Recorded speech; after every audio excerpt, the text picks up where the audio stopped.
Previously, MASH has been born without magic, which is problematic since it is the most important thing in society. Those who can use magic have a mark on their face, while those without the mark are eliminated. While having a hard time, Berndid finds the abandoned baby Mash and raises him. Through the years, he did a lot of weight training and older Mash is now a physical specimen.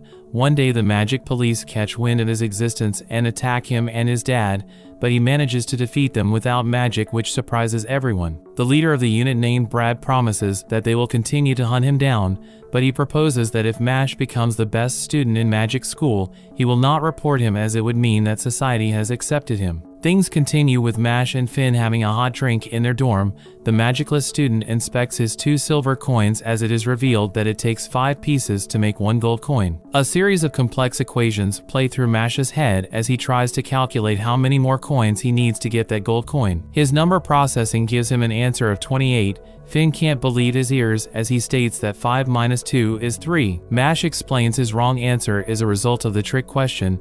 Finn tells him that it's no trick and points out that Mash is not the sharpest tool in the box. The magicless student swiftly moves on as he comments on how much of a peaceful day it is since they don't have anything going on. Finn agrees as they have a moment of silence to enjoy things, but this is quickly ruined when Finn remembers that they have an assignment that is due. Mash is a little too calm about the situation. His roommate's panicking becomes worse because the consequence for not submitting the potions assignment is bad. They will be severely marked down, which would put them at serious risk of getting kicked out of the school. Even with everything explained, Mash is more interested in eating his cream puffs as he offers Finn one. The guy scolds him a little as it's not the time for snacks. Mash then mirrors his roommate's action as he panics inside the room. Their moment of hysteria is interrupted by Lance, who overhears everything. He begins to slate them for their loitering around. He even comments on how they are the textbook definition of slackers. From his speech, Finn suspects that he has already finished the assignment. He confirms this, which is to be expected of the top student in their class. Finn feels like the guy is simply flawless. Lance continues his criticism, stating that it is people like them who ruin their dorm's reputation. In the Magic Academy, there are 3 dorms. Students are assigned one based on their characteristics. Aldler is for students who exhibit extraordinary courage and conviction. Dorm Orca is for those who display willingness and wisdom. And finally, Dorm Lang is for those students who demonstrate ability and ambition. These 3 dorms are friendly rivals with one another and always try to display their principles and positions, which carries across the entire academy. Mash shuts Lance up by opening his locket, which has a picture of his younger sister inside. Since he adores her so much, her image knocks him out as he lies there in bliss. When he regains consciousness, he takes them to the kitchen where he explains that Mandragora is the secret to potion assignments. If one manages to silence their screams, then they become a universal ingredient in potions. Mash casually complains that it's another thing that requires magic. Finn points out that that is to be expected since it is a magic school. Lance shows them how it's done. He casts the spell which causes the screaming vegetable to be quiet. He gives the 2 slackers some for them to practice on. Finn's first attempt is not successful as the vegetable continues to scream. Mash tries to help by pointing out that his center of gravity is unstable and his core muscles are weak. This confuses his roommate because core muscles have nothing to do with the task at hand. The magicless student lifts his wand and casts the spell, which has the exact opposite reaction as the vegetable's cries intensify. Finn watches in shock as he wonders how that's even possible. Lance points out that he should worry about his shortcomings. The top student instructs Finn to focus his magic on a single point and visualize gently caressing it as he releases his magic. He does as instructed and finds some success, which gets him excited. Lance comments that even slackers like him can be capable. Finn starts to think that maybe Lance is cool after all, and he decides to look over to see how his roommate is doing. The situation is dire as he has managed to aggravate his Mandragora to the point that it has grown several times bigger and more aggressive as it swings its limbs all over the place. It begins to attack Mash, but he dodges and casually slaps the vegetable into submission. It crashes to the ground out cold as he tells them that he too has calmed it down. From what they have just witnessed, Finn begs to differ. Lance doesn't argue the point and moves on to the cooking of the Mandragora. He explains that once the vegetables are asleep, they turn into a regular herb.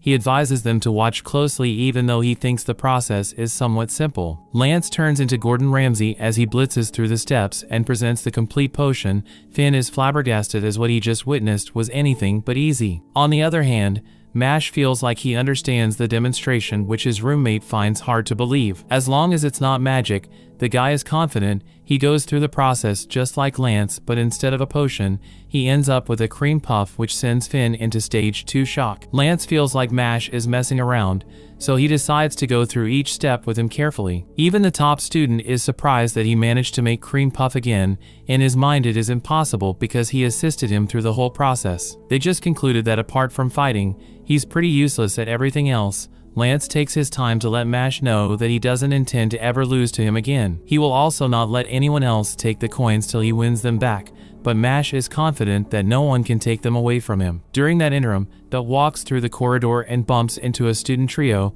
They try to confront him, but he calls them a bunch of side characters before dispatching them. All the while, in the Lang dorm, some of the students bow before a triple line magic user as he holds a puppet. The guy has an elitist mindset as he states the trait of a ruler is a noble bloodline and overwhelming power that one cannot argue against. He drops 6 silver pieces as he believes that the dorm he belongs to, which is Dorm Lang, should be number 1, so he orders his minions to seize all other dorms' coins. The following day, the students gather near the woods. They are interrupted by Dot as they speculate on their task. The redhead immediately expresses his adversity towards Mash since everyone is talking about him, and even comments that the guy looks like a backup dancer. His analysis doesn't end well when Lemon runs towards Mash calling his name. She has a crush on him, and she acts like a damsel in distress, hoping that he will protect her when they enter the forest. The fact that Mash also gets the lady's attention gives Dot another reason to dislike the guy. He reveals that it's the main reason he wants to be a divine visionary, so that he can purge the world of good-looking guys like Mash who take all the women. His little rant is interrupted when the teacher appears and announces that there will be a chance to attain bronze and silver coins in their exercise. He explains that their task is to exterminate the forest scorpions. They must bring the stone embedded in the defeated monsters' foreheads. Most of them will only earn bronze coins. However, there are a few which are strong and are worth silver coins. These can be identified by square stones on their foreheads. Ordinary magic users don't stand a chance against them. Defeating such foes is what makes them Easton students. They can do whatever it takes to survive. With everything explained, he gives them the order to enter. Dot alerts Mash that he doesn't intend to lose to him. Lance's goal is to get a silver coin. They are interrupted by a whistle before Iron suddenly appears behind Mash. He too is a double-line magic user. The guy already has a problem with Mash and calls him arrogant. Iron attacks the magicless student with earth-based magic that lands on Mash's gut. The teacher puts an end to it quickly as he tries to act innocent, but Mash gives him a glare which doesn't intimidate him. Iron even expresses his desire to inflict pain on the magicless student before making his way into the forest. Mash gets up to attack, but Lance stops him and informs him that Iron is a year older than them. The guy is infamous for his misconduct. He has injured multiple teachers and students who he doesn't like, to the point that he has been held back for a year. The only reason he doesn't get expelled is because of his special talent as a magic user. Lance points out that it's a common trait among students from Langdorm. Guess they are an off-brand Slytherin. The top student's attention is drawn when Mash expresses his relief that his cream puff isn't crushed. Lance figures that it was the reason why he gave Iron that look. The two make their way into the forest and Mash zones out and loses sight of Lance, but he bumps into Dot, who tries to pick a fight with him. However, they are interrupted when they hear a female scream. A true background character prepares to attack the girl for something. Dot intervenes with a powerful exploded spell that finishes the guy promptly and rebukes him for attacking a lady. The girl interrupts and cutely thanks him. Her beauty takes Dot by surprise. He turns away to compose himself, feeling like he must play it cool. So he makes a face like he's a character from a shoujo anime as he tries to respond in a cool manner. That doesn't go to plan because she grabs his hand, which forces him to break out of character since her hands are so soft. She calls him strong, which further makes him lose his cool as he hits his head. In the interim, a loud bang makes the birds in the vicinity to flee. It is revealed that the commotion was caused by Iron, who just defeated a monster. With his goal achieved, he turns his sights to hunt for Mash. We cut to the group where they awkwardly sit on a log as the girl gets closer to the guy gets excited when their knees touch as she thanks him again. He tries to keep calm, but he shows why he's not a Chad as he knocks and acts strange, which kills the vibe. The girl tries to be polite and continues to praise him. She has ulterior motives and plans to move on to Mash next. She tries to use her charm to thank him too. However, since the magicless student ain't no simp but a pure Sigma, he disregards her and tells her that he didn't do anything worthy of her thanks. This surprises her as it is revealed that she's using a spell to make men fall for her and it's not working on Mash. She decides and adds more magic to the spell, and it still doesn't work. she gives up and moves to the next part of the plan. She begins to tell her sob story of how Iron keeps threatening her because he wants to utilize her special type of magic. She seals things when she starts to cry. Immediately stands up promising to beat him to a pulp. Iron overhears and confronts him about his statement. He attacks them, but the redhead dodges with his new bay. Mash also evades easily, but is the one who steps forward to take on the villain, but Iron sees him as cringy. He promises to give a reality check on the pecking order before he can finish.